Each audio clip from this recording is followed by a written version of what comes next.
abangcwele uNkulunkulu asiphe amazwi azosondla ngawo imphefumulo yethu ngale minyaka yesabatha. Ngizocela ke abangcwele bangiphelezele ngesihlabelelo 71.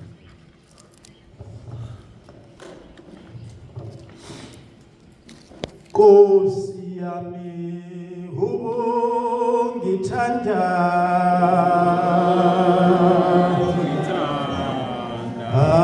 zingakaqini izindaba akwaphakade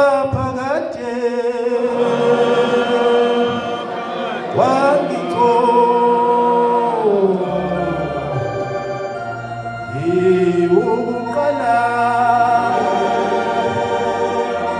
wendlela yakho, Nkosi yami ngithanda zingakaqini izindaba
Ngizocela ukufunda incwadi kaLuka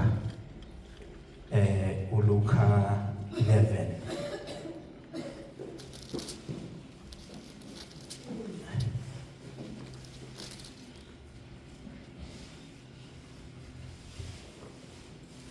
Ngelinye ilanga uJesu eseqedile ukukhuleka endaweni ethile, omunye wabafundi bakhe weza kuye wathi, Nkosi, sifundise ukukhuleka njengokuba noJohane wabafundisa abafundi bakhe. Wayesethi kubo, uma nikhuleka anothi, Baba wethu osezulwini, malingcweliswe igama lakho, mawufike umbuso wakho, mayenziwe intando yakho emhlabeni njengalokhu yenziwa nasezulwini. Amen. Isihloko engifisa ukukhuluma ngaso bantwana benkosi namhlanje sithi uShembe wayezovuselela umbuso kaNkulunkulu emhlabeni. uShembe wayezovuselela umbuso kaNkulunkulu emhlabeni. Lesi sihlabelelo esisihlabelelile siveza esinye isimo ngoShembe. Ngizocela nje ukuthi ngidlule kuso ngoba angifisi ukuthi ukusihlabelela kwethu kuzwakale nje kungathi nje hayi ukuhlabelela ngoba kuwusiko lwesonto. Kodwa uShembe wayethi njalo mayedlulisa imilayezo ngithi ayidlulise through ukuhlabelela. Uthi ke uShembe, Nkosi yami ubungithanda zingakaqini izintaba, kwaphakade wangigcoba ngiwukuqala kwendlela yakho. Leli vesi nje lilodwa liveza ukuthi uShembe mdala kakhulu, kade uShembe abakhona. Uthi ke uShembe, ngingumsebenzi wakho wasendulo, ingakaqini imimango nemithombo yamanzi ingakampunguzi ngamandla. nemithombo yemifula ingakampompozi ngamandla, uJehova wangidala ngaphambi kwendlela yakhe. Ukujula kungakabibikho, ukade sengizelwe, engakalenzi leli zulu kanye nalomhlaba, nelanga lingakakhanyi emkhathini waleli zulu, nenyanga ingakakhanyi emkhathini walomhlaba. uShembe wayekhona zonke lezi zinto eziyimvelo esizibonayo ngamehlo enyama, ilanga nenyanga nemithombo yemfula nemimango, nakho konke nje okukhona emvelini. Kungakabibikho uShembe wagcotshwa zingakafiki nokuba zingakabibikho nokuba bikho lezi zinto esizibalayo. Usivezela leso sithombe, kodwa into engiyithanda kakhulu ngakho konke lokhu uShembe sichazela khona, akasho ukuthi ngenxa yaleso sizathu kusho ukuthi nginguNkulunkulu mina, akasho njalo. Uthi uShembe uJehova wangidala ngiuqala kwendlela yakhe. uShembe ke bantwana benkosi, ngiyafisa ukuthi simchaze ngoba nathi ekukhuleni kwethu azange sibe nayo inhlanhla ukuthi sichazelwe ngoShembe, kodwa uShembe uze wachazeka kahle ngokuvela kwaleli bandla lamaNazaretha kaNkulunkulu. Sase siqala saba nokuqonda ukuthi kahle uShembe kanti ubani, sa understand, besingakwazi lokho, besingamqondi uShembe ngoba besiblokiwe, sivinjelwe yinkulumo zamaNazaretha angamqondanga uShembe, angakwazanga ukuthi adlulise ubunjalo bakhe uShembe kubantu. Savinjwa amazwi athi uShembe uNkulunkulu. Lawo mazwi asivimba kakhulu bantwana basezulwini, asenza ukuthi singayiqondi indaba kaShembe, singa-understand ukuthi uShembe ubani. Lana kuShembe uyayichaza yena ukuthi inkosi yami ubungithanda zingakaqini izintaba, kwaphakade wangigcoba ngiuqala kwendlela yakho. Evesini lesithathu uthi nemithombo yemfula ingakampompozi ngamandla, uJehova wangidala. So sesinako ukuqonda ukuthi uShembe lo ongumoya wadalwa nguNkulunkulu. Wadalwa uNkulunkulu, uze uyamusho negama lakhe ukuthi lo nkulunkulu wamdala nguJehova. uShembe waba specific, wathi uJehova wangidala. Kodwa lo Shembe ekukhulunywa ngaye la, uShembe ongumoya, akusuyena lo oyindodana kaMayekisa. uShembe wasendulo, imvelo yonke ingakadalwa, uNkulunkulu aqala ngaye wayesemdala.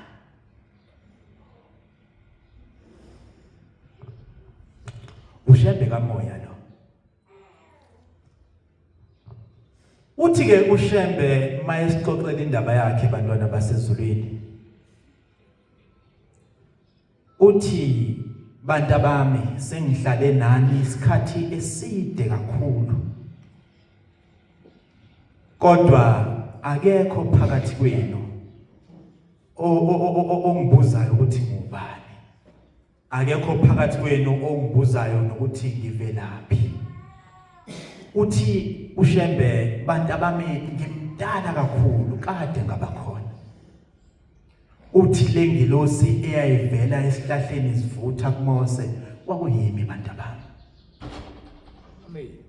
kodwa uShembe wabe esejula eseveza isimo somprofeti ukuthi umprofeti uthunywa ezweni uthunywa phakathi kwabantu ngoba kwenze njani.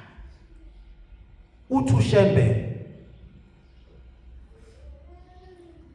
uNkulunkulu uma ezothuma umprofeti emhlabeni uyaye abheke isizwe esonile kakhulu. Uthi uShembe bese kuleso sizwe akhetha intombi nensizwa abayiphethe kahle bese ebahlanganisa ngothando. Bese umprofeti uyazalwa phakathi kwalaba bantu. Uthi bese yakhula njengabo bonke abanye abantwana. Engazazi naye ukuthi umprofeti. Uthi nami bantu abami nganginjalo. Wayixoxela amaNazaretha kukhona ngisho impunga abantu asebekhulile abadala ethi mayikhuluma nabo ethi nami bantu abami nganginjalo.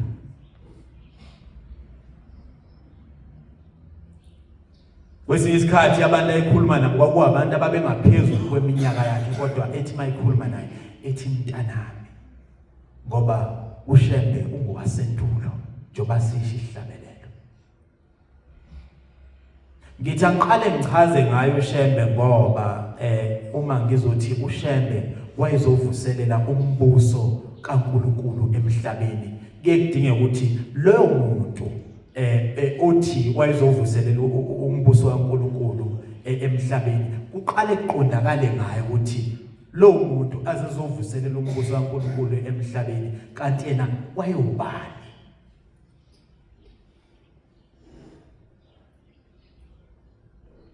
Uthi ke ngazalwa ke nami ke phakathi kwabantu ngakhula nami njengezinye izingane ngingazazi ukuthi ngumprofeti. Ngithe uShembe wehlukene kabili.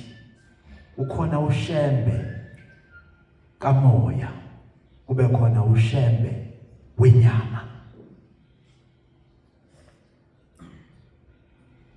Ngithe lo Shembe esikhuluma ngaye la usihlabelelo 71 akusiyena lo oyindodana kaMayekisa.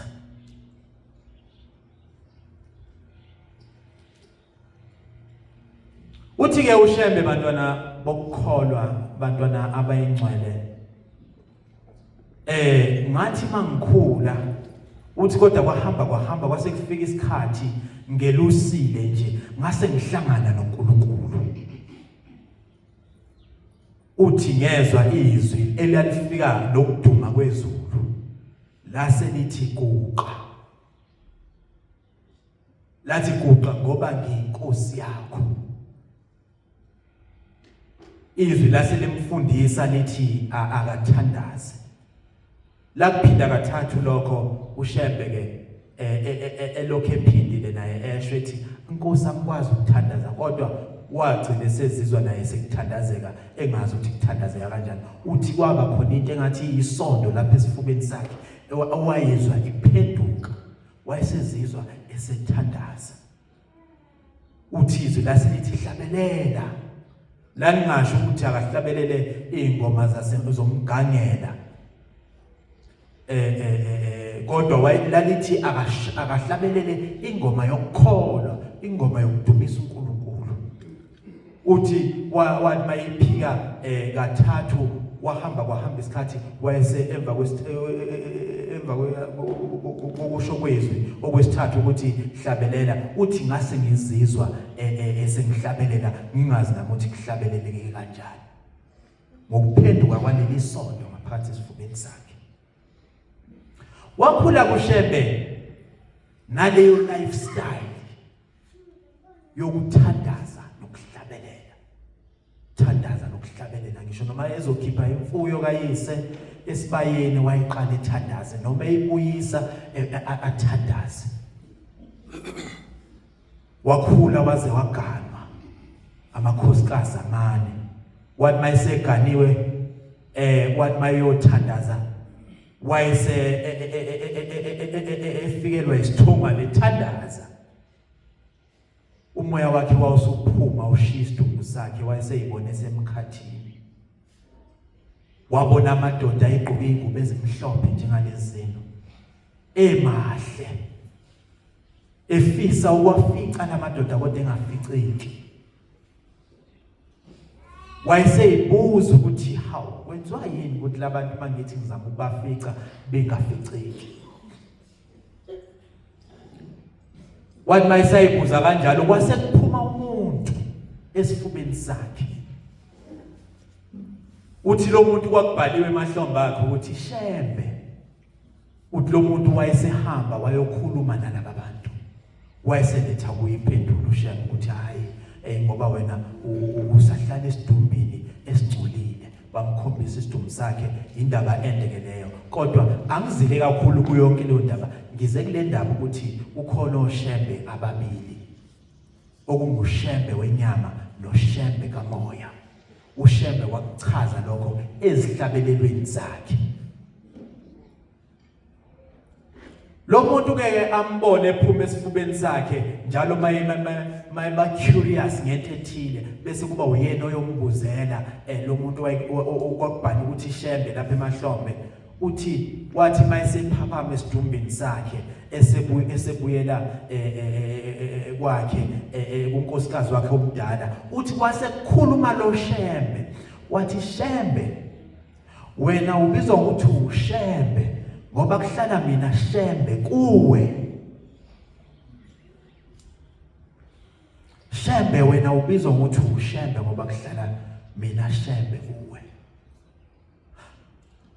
uShembe ke wahamba wagibela entabeni yaseNhlangakazi ngokubizwa uNkulunkulu wathi uNkulunkulu kuyo uShembe sohlangana entabeni yaseNhlangakazi wathi uShembe mayisentabeni yaseNhlangakazi kwafika nje imoya eminingi imkhohlisa ithi Shembe imina ngibizelela lapha entabeni kodwa ngoba wayenalo Shembe kamoya owayehleli kuye wakwazi ukubona ukuthi le mimoya ekhuluma naye njengamanje akuyona le embizelela lapha entabeni uthi kodwa ekuhambeni kwesikhathi uthi wayeseqhamuka ukukhonzekile inkosi yezulu ikhusele lihle lasezulwini lembethe okububende liphakathi kwefu liza nokuduma nokushaya kwembali uthi zonke izinto lapha entabeni zazihalalisa lezi zinto bantwana basezulwini siyadinga ukuthi sizikhulume ngoba uma singayikhuluma abantu angeke beze bemazi uShembe bawuba sebumnyameni njengoba nathi sasesebumnyameni singamazi ukuthi uShembe wayengubani kithi njalo kuyadinga ukuthi njalo sihlale sizikhuluma lezi zinto sikhumbuzana ngoba abantu abaningi manje kunezigidi nezinkulungwane zamaNazaretha angasamazi uShembe bathi uShembe uNkulunkulu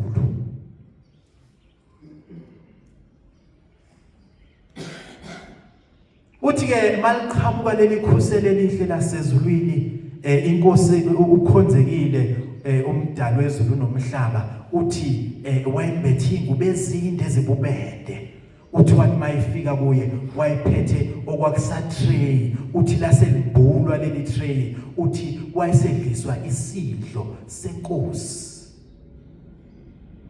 uthi wathi mayesidla lesi sidlo senkosi uthi kwaseqhamuka ukuthi abe umuntu ozalo umfazi nendoda uthi wayesekhumbula ukuthi akusikho oqala uNkulunkulu emthumele emhlabeni sekuwesihlalo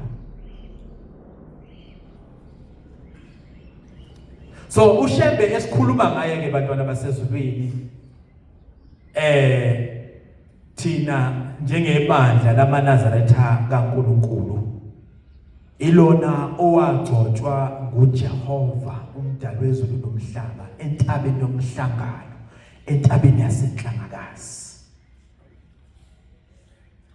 yilo uShembe esikhuluma ngaye baningi oShembe sebekhona yasho njalo inkosi ilanga ngo-19 76 noma 1976 yathi inkosi kuza isikhathi la kuzoba khona oshemba abaningi emhlabeni. Ethi lona eqhamuka umuntu ethi nami ngushemba abantu bemlandele. Qhamuke nomunye ethi nami ngushembe abantu bemlandele. Uthi kodwa nina funani ushembe kamoya. Ngoba ushembe lo wenyama uzohamba ahambe aphele. Wayesho ukuthini ke mayithi ushembe wenyama uyohamba ahambe aphele. Bantwana basezulwini kuhle ukuyazi indaba kaNkulunkulu. Kuhle ukuyiqonda indaba kaNkulunkulu. Ngoba mawungayiqondi indaba kaNkulunkulu uyasala endleleni. Abantu abaningi emhlabeni balimele. Balimazwe indaba ukuthi bazama ukungena kulomnyango bezama ukulungisa izinto zingalungi ngoba bahamba befuna iminyango kanti bafuna iminyango wrong yokulungisa impilo yabo.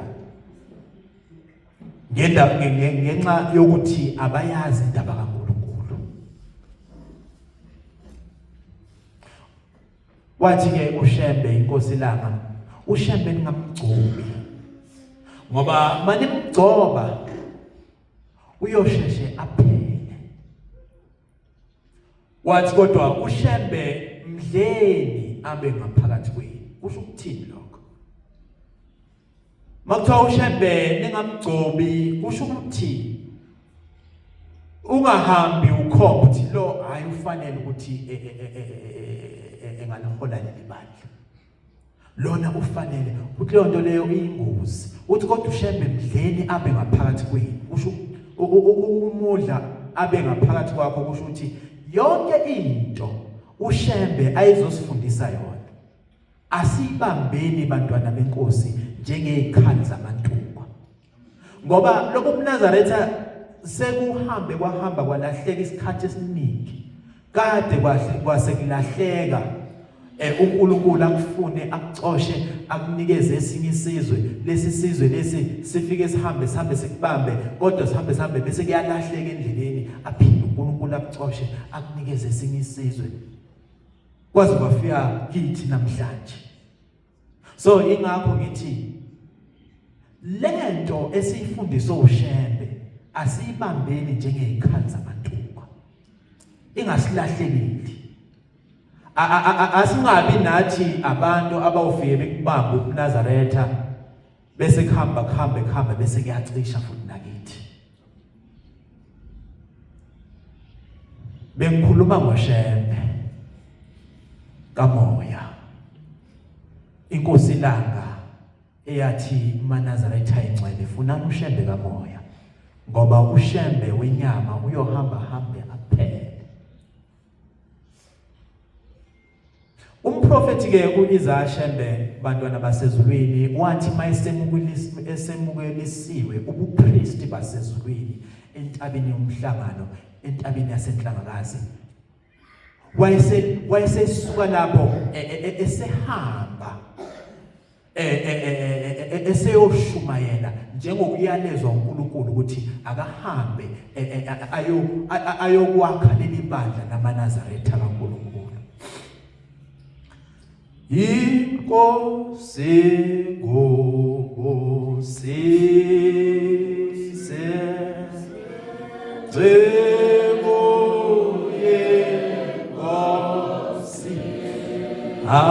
yenkosi lihambi sengece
wezolo wezolo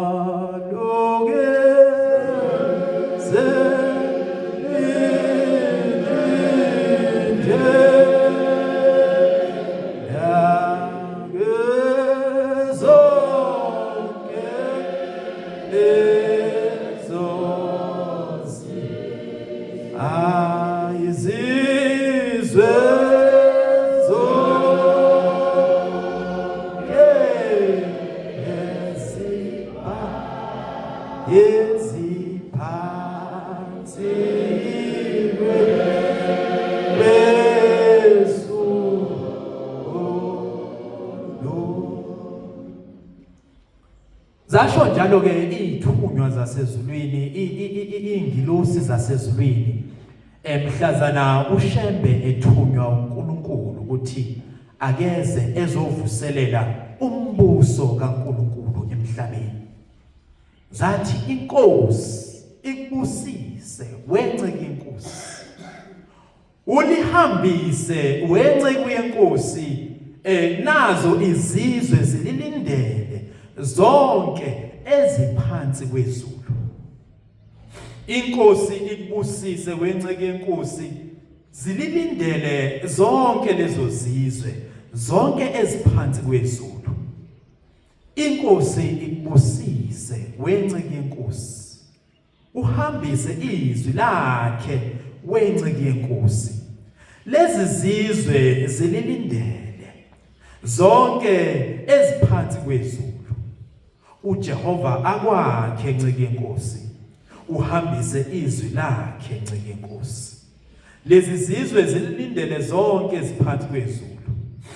Inkosi ikubusise wenceke yenkosi usesule izinyembezi ngegama lenkosi. Zonke lezi inyembezi zilindele wena zonke lezi eziphansi kwezulu. Amen.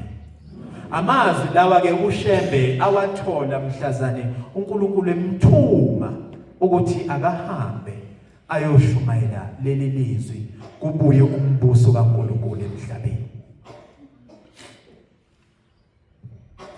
Ngithe mangiqala ukukhuluma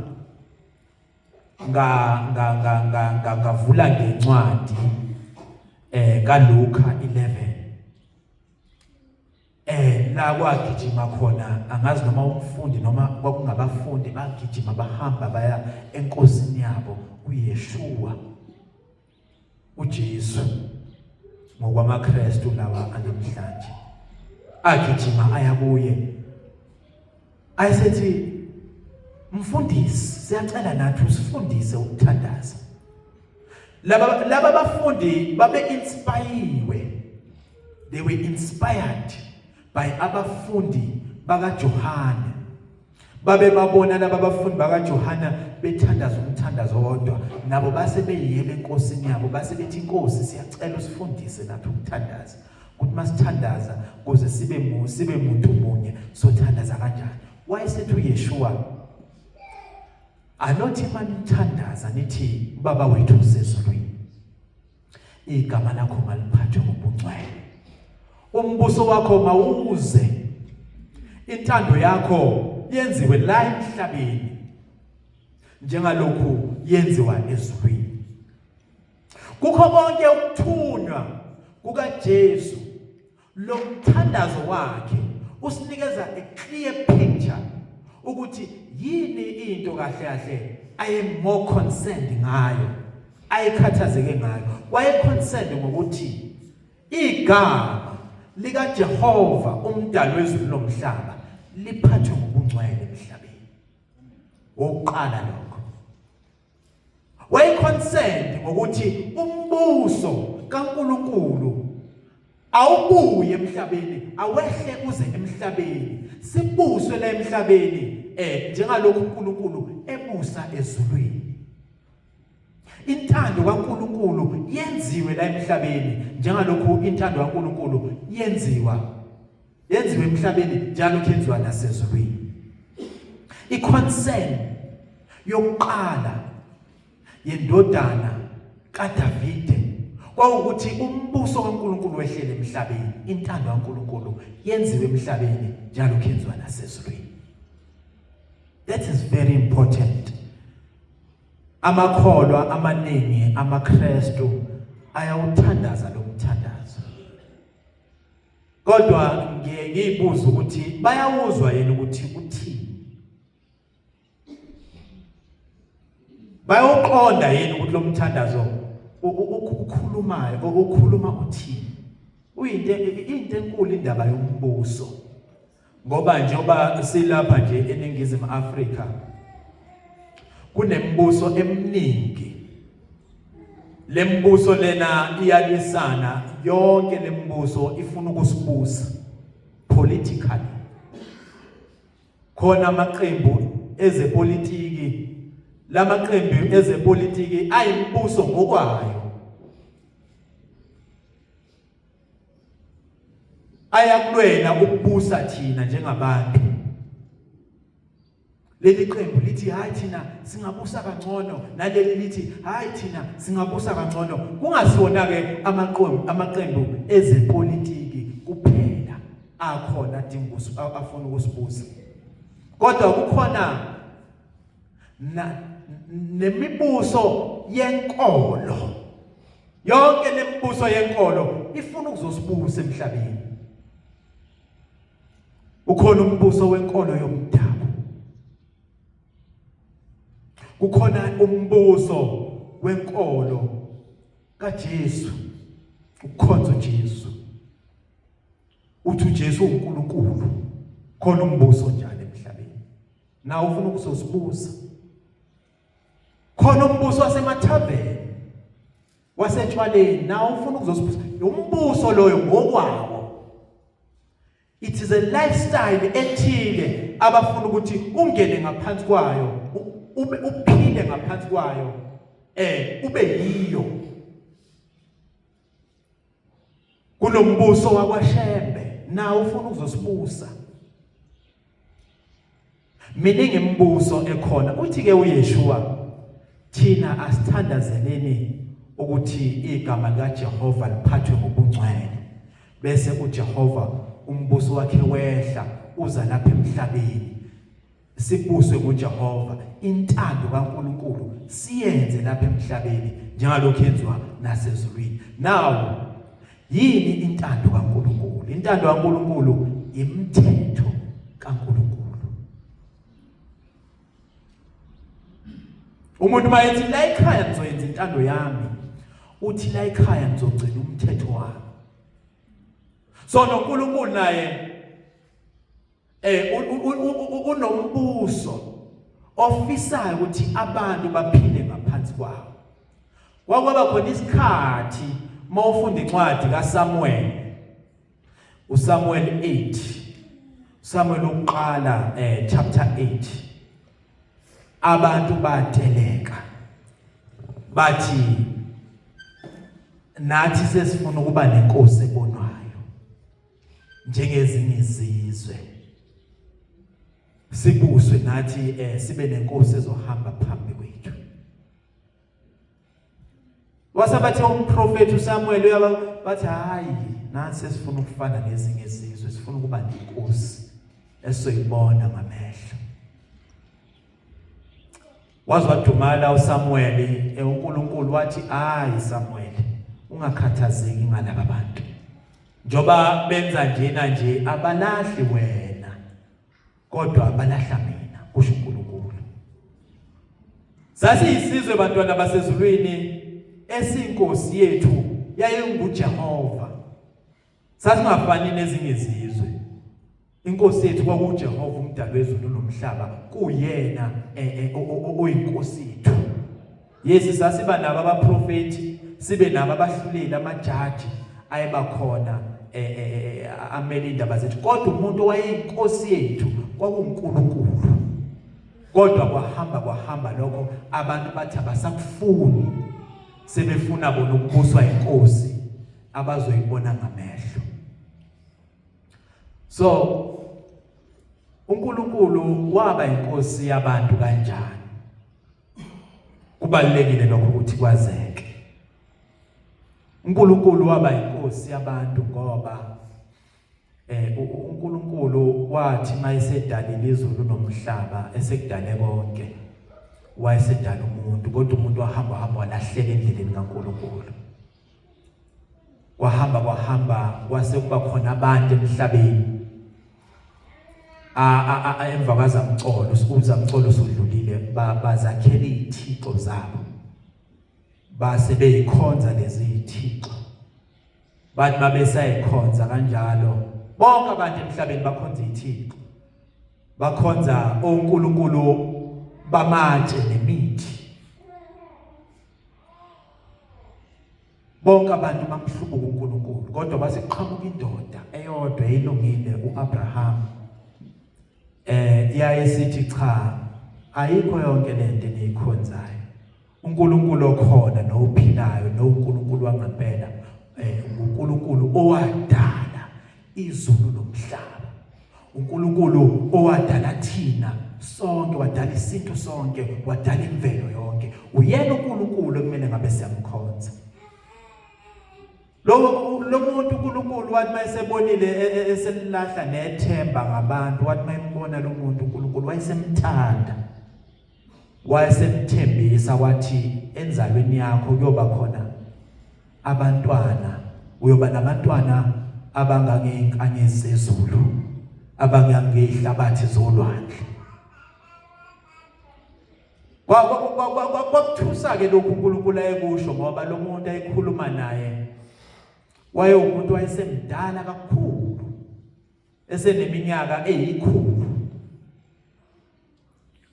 kodwa uNkulunkulu wakhuluma kanje wathi wena uyobana wayengakabathula abantwana ngaleso sikhathi wathi uyoba nabantwana abawubangangeenkanyezi zezulu bangangehlabathi zolwandle wakukholwa lokho nangampela ke wabathola abantwana kodwa laba bantwana bahamba basebeqilini iminyaka engamakhulu amane 400 years begqilazwa isizwe saseGibhithe lesi sizwe kwakuyisizwe esasisantsa umhlaba wonke kwakuyisizwe sasesikhulu umhlaba wonke kwakuyisizwe sasikwazi ukuthi sishayele kwesinye isikhathi amanye amazwe umthetho uthi hayi nina kumele ungakwenzi lokhu ungakwenzi njengoba nje neMelika yenza itanasa izama ukuzikhukhumeza izenza ngathi inkulu kunawo wonke amazwe iBurkina Faso manje mayithi thina sesiyayishintsha yonke lento yonke imnotho yethu ngaphansi komhlaba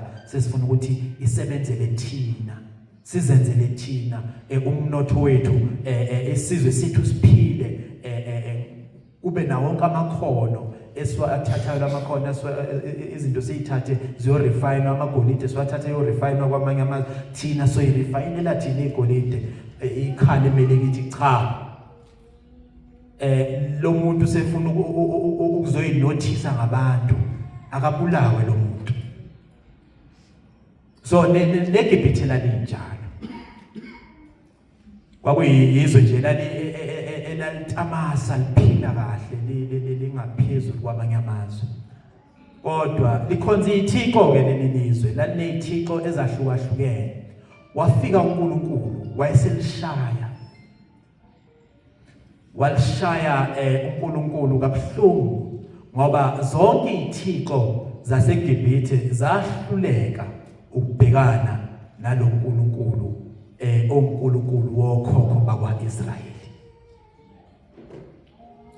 zahluleka lezi izithixo uNkulunkulu ke wayesebakhipha ezweni laseGibhithe wathi mayesebakhiphile uNkulunkulu wayese etshela uMose lo wayemthumile wathi ngifuna ukuhlangana nabo laba bantu ngifuna ukuba nomhlangano nabo I want to have a meeting with these people wahlangana nabo entabeni yaseNhlangakazi wayese uNkulunkulu esebatshela ukuthi cha sekuyimina ke uNkulunkulu wenu manje mina engiyinkosi yenu njengoba bengithi kwenzeka kanjani ukuthi uNkulunkulu abe inkosi yabantu emhlabeni kwenzeka kanjalo wafika wayikhombisa ukuthi ngimkhulu wafike waqoba isizwe sasisathu umhlaba wonke ethi esesiqobile leso sizwe wabakhulula laba bantu wenza imangaliso ezinkulu. So ngaleso sizathu sokuthi uNkulunkulu wake wayikhombisa kithi ukuthi mkhulu ngaphezulu kwazo zonke ezinye izinto. Akekho umuntu owake wenza izinto ezenziwa yilo nkulunkulu esesimfundiso uShembe namhlanje. Akekho bantwana basezulwini. Ufanele ukubongwa.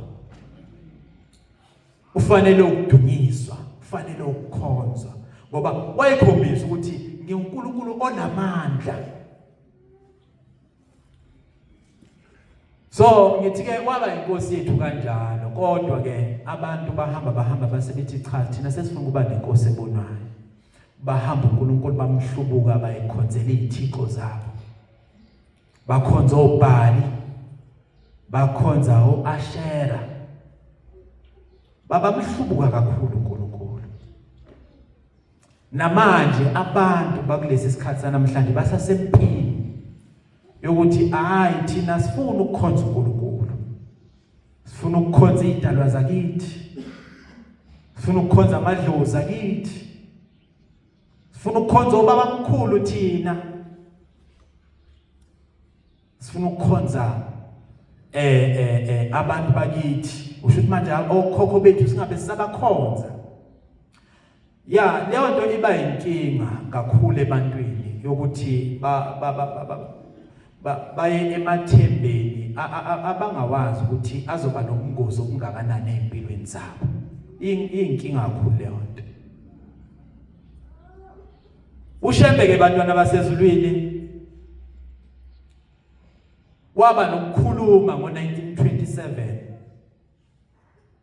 emzini wakhe okuthiwa kuseGospel. Wathi njoba silana siyakholwa ukuthi kukhona ukungena ezulwini. Kukhona ukungena emzini oyingcwele. Uthi lapho kuhleli khona basekuphakameni. Uthi kuJehova umnini mandla onke. Uthi kodwa kulowo muzi angene noma munye ogama lakhe lingalotshiwe encwadini yokuphinda. 1927 kwakukhuluma kaShembe lokho. Uthi namuhla ngiyafisa ukuba nazi ngabafile ngokuba kwelizayo ukhona ukuphinda kanye nokufa. Uthi abafile ilabo abangangenile emzini oyingcwele. Uthi kodwa abaphilayo ilabo abazuza umusa uNkulunkulu abavuse bengakwembethe ukubola abangenise emzini oyingcwele. Uthi uShembe ke ngizwila abanye bethi ofile ufile. Uthi angazi noma bake bakufuna yini ukuthi kwakuyini ukuvuswa kwenkosi emathuneni. Uthi ubofunda incwadi laphana uShembe lonke lenkulumo eyakhulunywa uShembe. Uthi ubofunda incwadi laphana kaPetro wokuqala chapter 3 ivesi lika18 kuya 20. Uthi uma kungekho uthi uma uKristu engavuswa uthi uma kungekho ukuvuka kwabafileyo akavuswanga naye uKristu. Nxa kukhona ukuvuka kwabafileyo kusho ukuthi noKristu ke wavuswa. Uthi nxa nithi nina uthi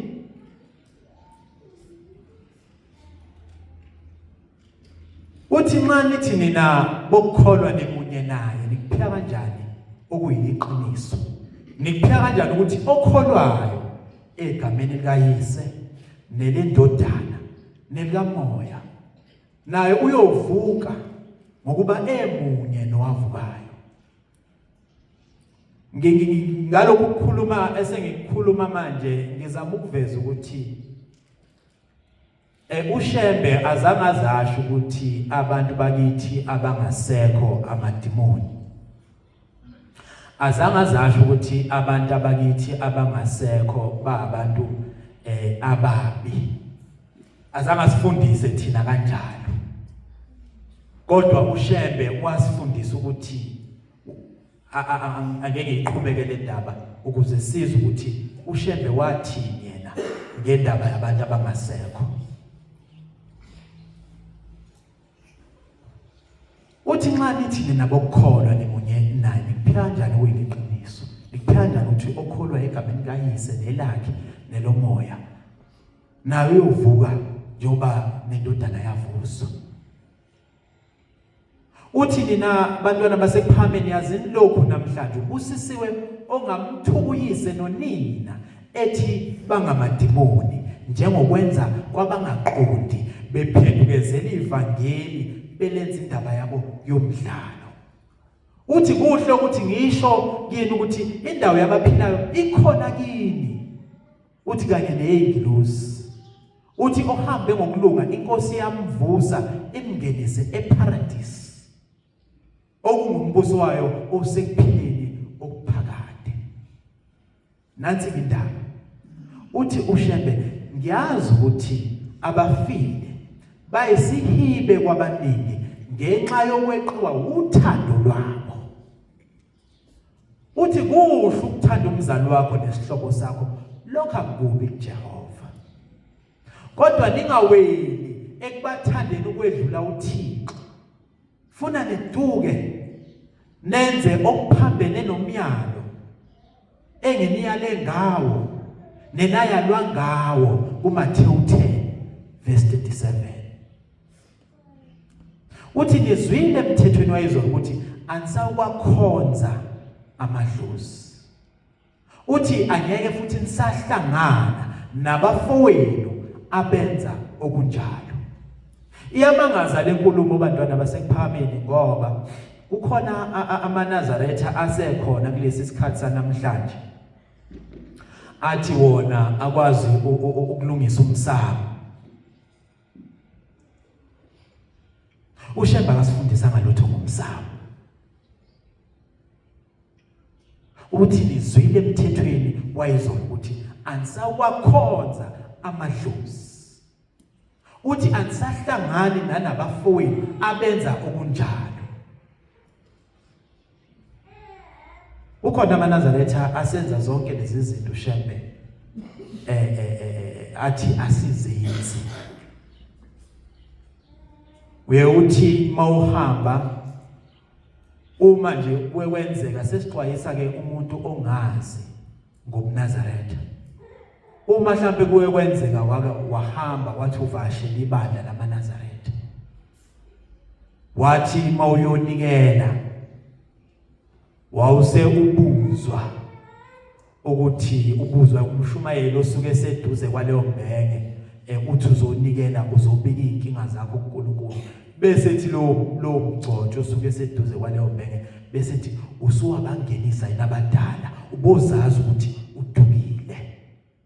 Awufika ngebandleni likaNkulunkulu kodwa usufike ebandleni elathunjwa nguSathane. Uthe uSathane emayelithumba ibandla likaNkulunkulu wayesefaka abashumayeli bakhe basesihogweni, wafaka abavangeli bakhe basesihogweni ukuthi abeze bezoshumayela ivangeli eliphambene nevangeli esalifundiswa uShembe.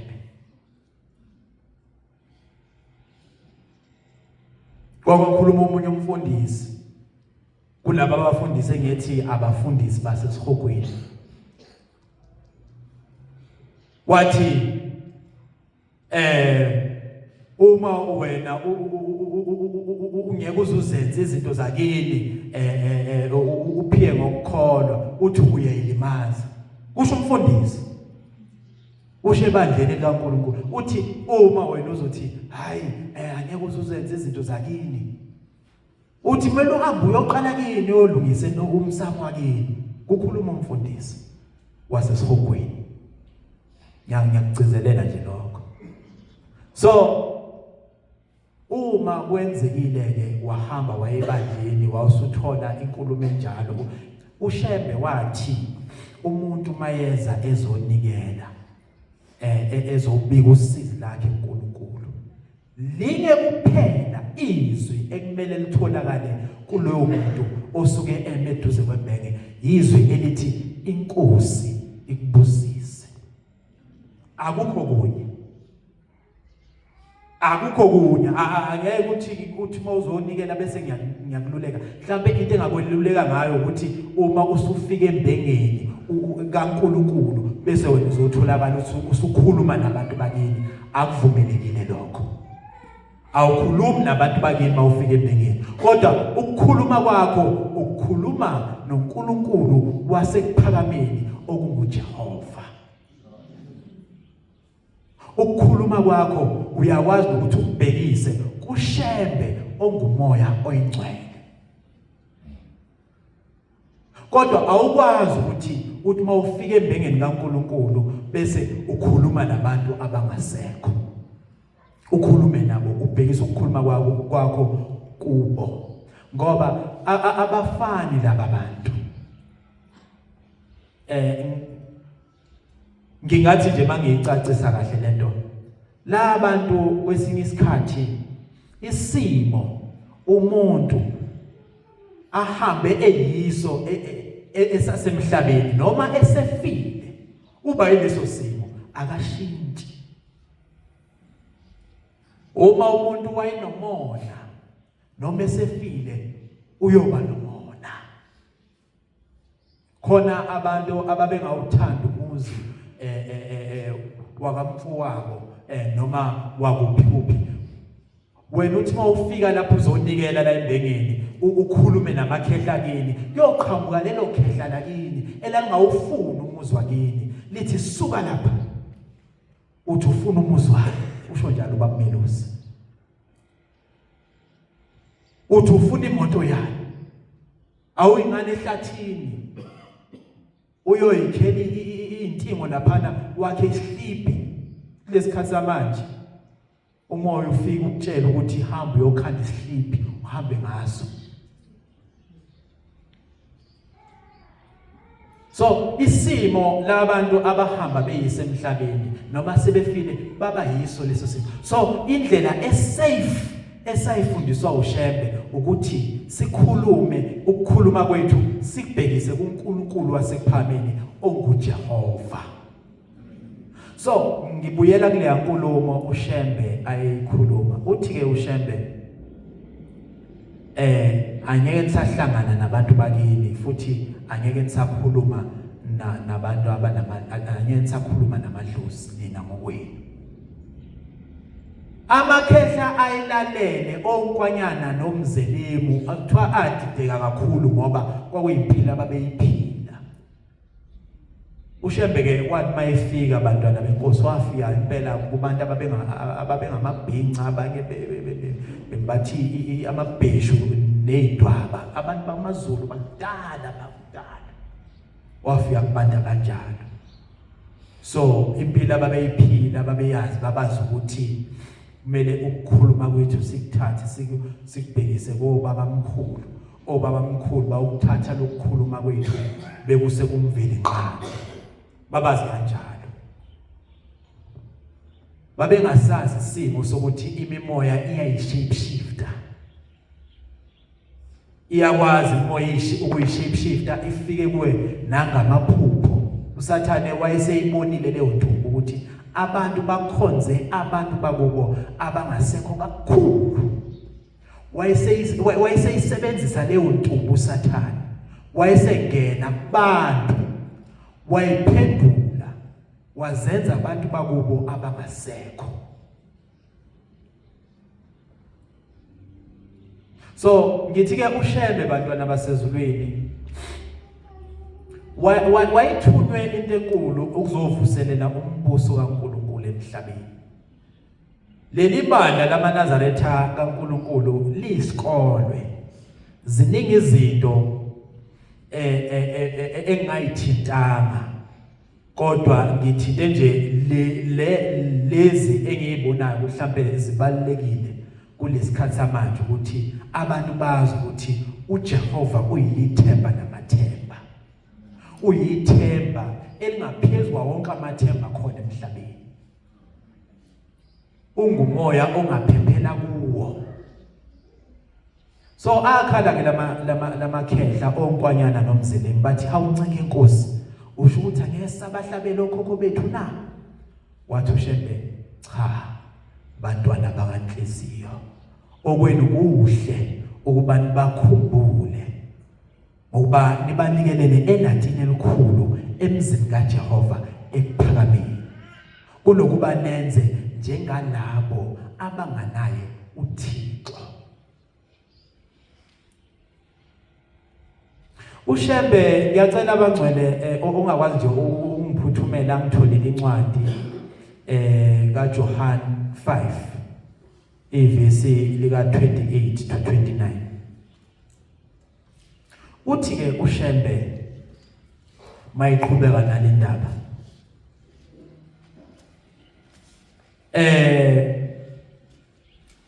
bantu bami, ekufikeni kwethu kulomhlaba imoya yawoyihlo yayihlala emathanjeni abo njengemoya yezinyoka. Uthi imoya yokhokho benu yayitunta ingenayo indawo la ihlala khona. Uthi kodwa sathi masifika thina boShembe, uthi ngabezwa okhokho benu behlabelela bethi kade sivalelwe, deda singene simkhonze uJehova, namuhla vuliwe amasango. Incwadi kaJohn 5 kusuka kuverse 28 kuya 29. Ningamangali ngalokho ngokuba isikhathi siyeza. Ningamangali ngalokho ngokuba isikhathi siyeza lapho bonke abasemathuneni bayokulizwa izwi layo. Ngokuba bonke laba abasemathuneni bayokulizwa izwi layo. Abenze ukulunga baphumele ekuvukeni kokuphila. Abenze ukulunga ekuvukeni kokuphila. Abenze okubi ekuvukeni kokulahlwa. Abenze okubi ekuvukeni kokulahlwa. Amen. Nkosi kubusise. Ngicela ungifundele lapha ku25. Iverse 25 khona lapho. Verse 25.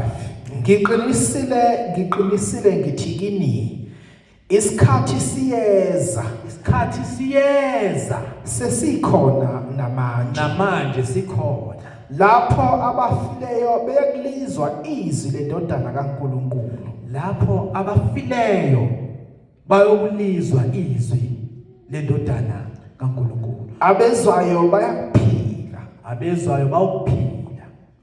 Amen. Nkosi kubusise. Hozani wemazulu ivulwe, hozani manovo nane esamosele fuliwe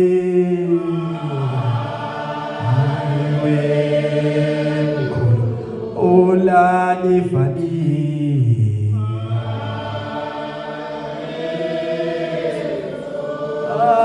siboshwa wosani wemazulu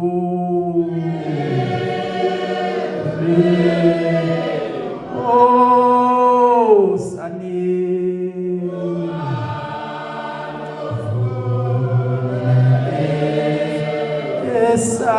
esangola le valiwe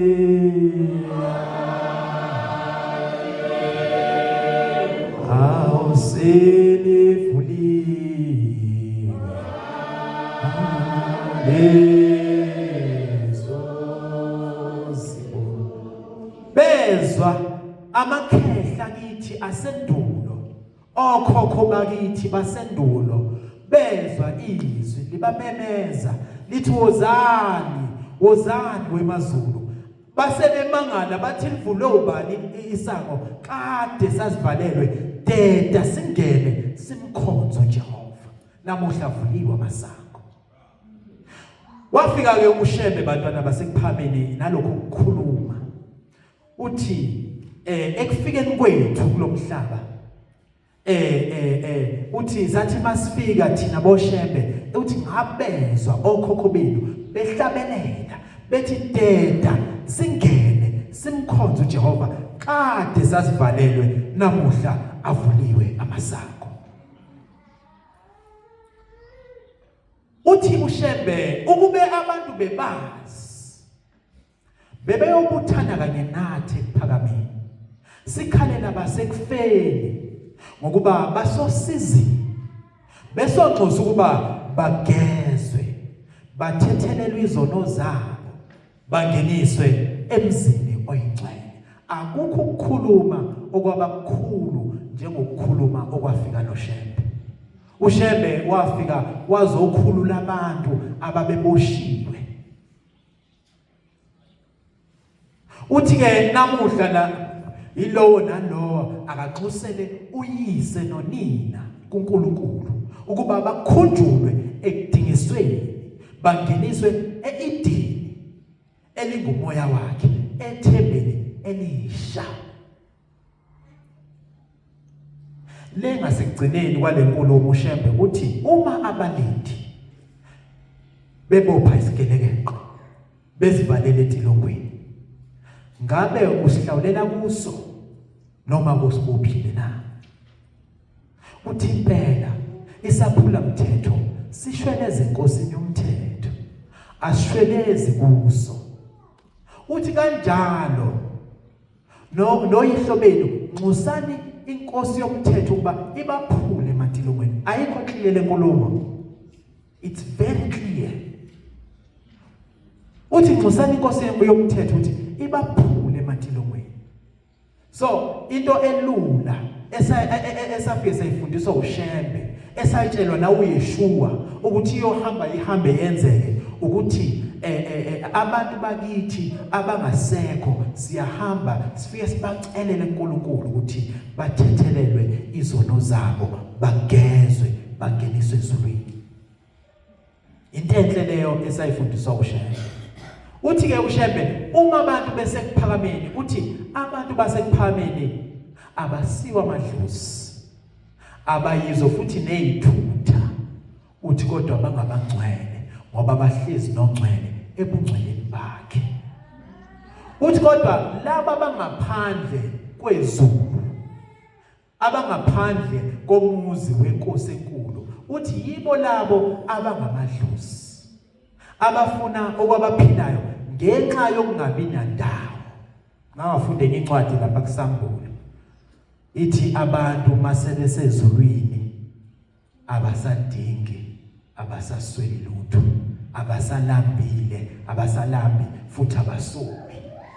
Kodwa laba abafika kithi bethi bangaphandle bayagodola abafika kithi bethi balambile. Kumele nazi namuhla ukuthi labo bantu basuke bengangenile ezulwini ngoba abasezulwini ababebesadinga lutho ababebesaswela lutho. Uzathi uYeshua abantu masesebesezulwini baba njengeyingilosi uNkulunkulu.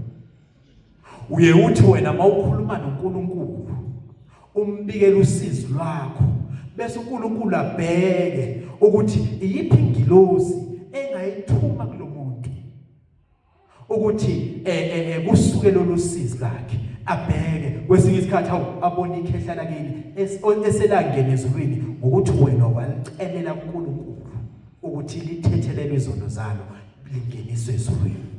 Athi ngihamba na umntwana wakho uthi akanawo umsebenzi hamba uyomtshela ukuthi hamba uyomnikeza isibusiso ukuthi awuthole umsebenzi. uNkulunkulu athuma ingilosi esuke singene ezulwini. Thina asikhulumi nabantu bakithi ngokwethu kodwa ukukhuluma kwethu sikuthatha sikubhekise kuNkulunkulu wasekuphakameni njengoba uShembe asho ngoba umoya osatshwa yiyo yonke imimoya ekhona umoya kaNkulunkulu, umoya omkhulu ophezulu kunayo yonke eminye imimoya, umoya kaNkulunkulu. Iwona umoya lona ekumele sakhe ubudlelwane obuhle nawo. Mase sakhe ubudlelwane obuhle nawo lo moya lona thina ayikho eminye imimoya eyoba namandla okusihlasela. Ayikho imimoya eyoba namandla eyofuna ukwenza imikhuba yayo emibi ngathi. Ngoba sesihambile sayocasha ngoNkulunkulu. Ngoba yonke imoya ekhona yesaba umoya kaNkulunkulu kuphela. So lobu buNazaretha kaNkulunkulu ngiyafisa ukuthi ngingaphinde ngicishe. Lo mkhokha owawukhona esizweni sakithi ukuthi uNkulunkulu ehambe lokho ethuma abaprofeti bese umbuso kaNkulunkulu uyachitheka emhlabeni aphinda athuma omunye umprofeti bese umbuso kaNkulunkulu uyachitheka ungabusacisha manje. Umprofeti Zashembe wenza ke wazovusa lo mbuso kaNkulunkulu emhlabeni. Wahamba ke wachithwa ngamaNazaretha ngokukhumbula izinto zasendulo uShembe ayesesikhiphile kuzo. Leli bandla lamaNazaretha uNkulunkulu aphinde alivuselela ke ngalengilosi. Lizosifundisa ke izinto ezinjalo abantwana basezulwini ukuthi lendlela yokukhonza uNkulunkulu asiyibambe. Siyibambe njengezikhali zamantuma. Singayigcini nje kithi, singayilondolozi nje kithi kuphela. Kodwa sidlulise nabantwana bethu. Singakwesabe futhi nokuyikhuluma nabanye abantu ngaphandle. Akusikhathaze, akusihluphe ukuthi kube khona abantu abaseduze kwethu abangazi ngendaba kaNkulunkulu. Hambisani lezi zindaba aziye kumhlaba. Hambisani lezi zindaba aziye wonke umhlaba. Anihlaleleni nalesi sithaba ulambile womhlaba. Anihlaleleni nalesi sithaba ulambile wonke umhlaba. Usho njalo uShembe bangcwele. Uthi hambisani lezi indaba ulambile wonke umhlaba. Mawuqhubeka kuverse 2 uthi akusindi inyama yodwa. Uthi kodwa kusinda nemiphefumulo yabo. Inkosi ibusise ekuswini. Inkosi ibusise ukuphama kwabangcwele.